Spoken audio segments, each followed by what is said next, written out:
Bapak Ibu, orang tua hadirin dan hadirat yang dimuliakan Allah Subhanahu wa taala. Mari kita bersyukur kepada Allah Saudara. Allah Subhanahu wa taala berikan nikmat besar kepada kita. Dikumpulkan Allah kita dalam masjid ini. Yang Nabi menyatakan afdalul buq'ah fi wajhi abdi masajiduha, tempat yang paling agung, paling mahal, paling istimewa di alam ini, yang disebutkan adalah masjid.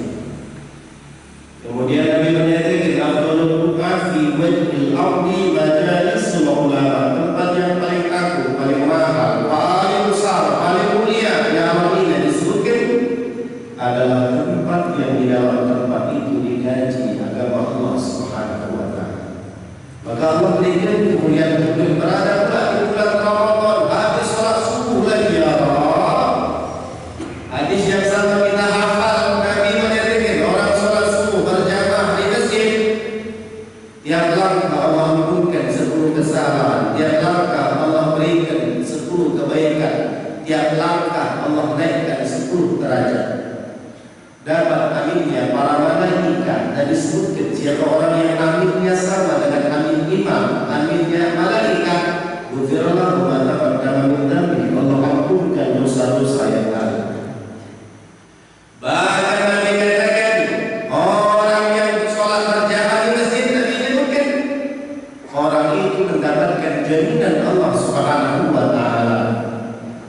Bahkan Nabi menyatakan orang sholat subuh berjamaah di masjid seperti orang yang melaksanakan sholat subuh satu malam. Luar biasa, luar biasa. Tambah lagi zikir. Disebutkan dalam riwayat siapa yang mengucapkan subhanallah, subhanallah, ia sebut subhanallah, disebutkan dalam riwayat orang yang menyebut subhanallah, orang itu ditanamkan Allah satu pohon dalam surga. Setiap satu subhanallah, Allah tanamkan satu pohon di dalam surga. Yang pohon itu ditumbuhkan Allah, dibesarkan Allah. Saking besarnya pohon itu disebutkan dalam riwayat orang naik kuda yang secepat-cepatnya 70 tahun mengelilinginya tidak tembus. Satu subhanallah, Allah tanam satu pohon dalam surga. Kelak orang yang menanam itu, yaitu yang membaca subhanallah, akan mengambil hasil daripada pohon yang dia tanam di dalam surga. Aduh ya Rabbana, ya Rabbana. Belum lagi bertahlil. Nabi katakan man qala la ilaha illallah wa man da'a ghufira bi arba'ati alafin dhanbi min al-kaba'ir. Nabi katakan siapa orang yang menzikirkan la ilaha illallah, kemudian dia panjangkan zikir itu, kata Nabi, Allah hapuskan 4.000 dosa besar dari dirinya. 4.000 dosa besar Allah ampunkan dengan tahlil, panjang tahlil. Disebutkan ini hadis dalam Syarqawi, syarah daripada Matan Sanusi dalam ilmu tauhid. 4.000 dosa besar diampunkan Allah. Jadi Pak Ustaz habis itu dosa zikir lagi Pak Ustaz. Orang belum 4.000 kok diampunkan. Dia kalau dosa yang dia cuma 4.000, ya berarti saja zikir.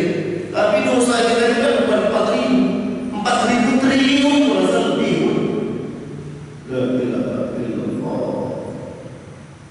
Saking herannya sahabat, luar biasa ganjaran Allah berikan, sampai sahabat seorang bertanya kepada Nabi, ya Rasulullah, fa illam yakun syai'un minal kaba'ir.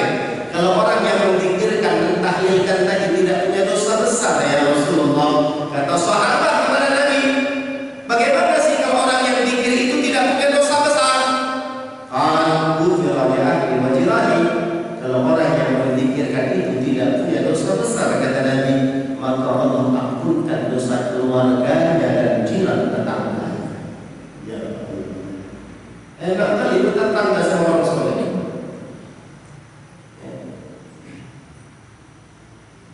Subhanallah. Allah berikan kemuliaan kepada kita, Bapak Ibu. Kita berharap Allah jadikan kita istiqomah sampai akhir kehidupan kita. Kita senantiasa menghidupkan nilai-nilai amal yang diajarkan baginda Nabi Muhammad sallallahu alaihi wa alihi wasallam. Sampai kapan sih kita ibadah ini nggak lama, cuma sampai mati saja. Kalau matinya besok cuma sampai besok. Sampai kapan sih kita sholat? Nggak lama, cuma sampai mati. Kalau matinya besok ya cuma sampai besok saja.